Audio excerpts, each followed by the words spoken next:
non en fait c'est pas question de fanatisme hein. Des fanatiques on en voit partout mais seen njort bu rafet kese la ñu am ak seen bëgg-bëgg hein et que duñ leen ko bañal parce que peut-être que Wally moom moo toll noonu donc mais nous en interne ou bien pour ne pas créer de frustration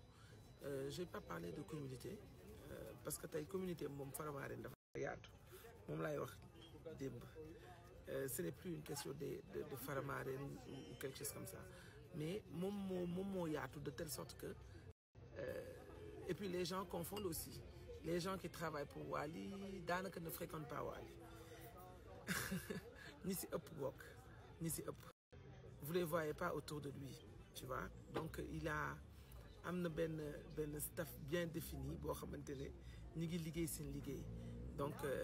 ñi ko wër nag di bon parce que moom moo bindoo noonu en fait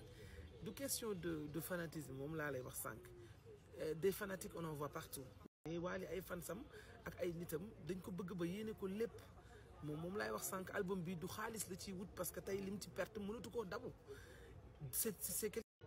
ku nekk da nga baax di wax ci sa côté et c'est bien beau c'est ça qui fait le charme de Wally et c'est ce qui l'entoure hein. C'est ce qui fait le charme de Wally quand même ah ñëpp ay fàqe fépp di wax ku nekk ay wax mais personnellement moi j'essaye de centraliser la communication quand même ah bu ci topp ci côté xaalis bi ngay wax xaalis bi en fait la réalité xaalis bi en fait la réalité c'est que il ne peut absolument rien gagner dans cet album tu vois donc c'est ce que je te disais tout à l'heure depuis 4 ans il est en train d'enregistrer cet album comprendre nga ah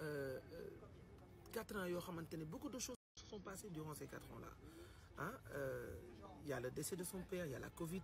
hein, il y a des concerts qui ont été beaucoup de concerts ont été annulés même hein, voyage yu bari yi mu def lui en personne il n'est même pas conscient par exemple man sama genre bi nga xamante ne man maay calculer kat bi Wally il peut réellement rien gagner dans cet album en matière d'argent tu vois parce qu'il en a perdu comme pas possible parce que 4 ans yoo xamante ne yaa ngi koy enregistré fépp dem na fa vous avez vu Wally partout dans le monde États-Unis tey jii suba fii gannaaw suba fii donc il faut si tu me parles d'argent moi je me dis que toi tu fais partie des gens qui ne comprennent pas quoi comprendre nga donc en matière de xaalis moom jël ko teg ko fële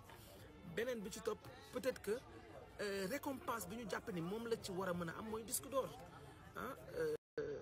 mooy li nga xamante ne tu vois Wally c'est son premier album international xam nga nit yi moom mën nañ la yéene rek liñ la bëgg yéene comprendre nga tes amis loolu lañ lay yéene tes proches loolu lañ lay yéene tes fans à chaque fois l'impossible rek lañ lay yéene ah mais c'est parfois possible su fekkee di que yow am nga gëm-gëm bi ndax moom am na gëm-gëm bi personne n'en disconvient que Wally nit ko am fit la Wally dafa am fit de fit boobu xam naa moo law ba ci Faramareen yëpp te moo law ba ci ay staffam moo law ba ci tout le monde ah moo tax on est très optimiste ah c'est quelqu'un qui est très optimiste mais quand même nous notre objectif premier n'est d'être discuté d'or en fait mais plutôt d'être écouté à l'échelle internationale tu vois conquérir un nouveau public tu vois conquérir un nouveau public donc le but ultime c'est d'inciter le public à consommer l'album qui a été réalisé sur plusieurs années hein, et qui est riche en mélodie et en sonorité pour cela il faut évidemment aller acheter l'album qui est disponible sur les plateformes de streaming et en précommande à partir du 6 octobre dans les Fnac. La procédure elle est simple. Vous pouvez précommander l'album à la Fnac directement ou sur le site internet de la Fnac en créant un compte client. Donc si je te parle de nouveau public, c'est parce que Wally a déjà la diaspora, tu vois. Wally a déjà la diaspora. Le public qu'il a, c'est la diaspora. Nous, on est conscients de cela. Donc, public bi ñu soxla mooy ñu weex ñi tubaab yi, c'est les Européens. Mais bien sûr. lépp lu yàlla di maye ci musique rek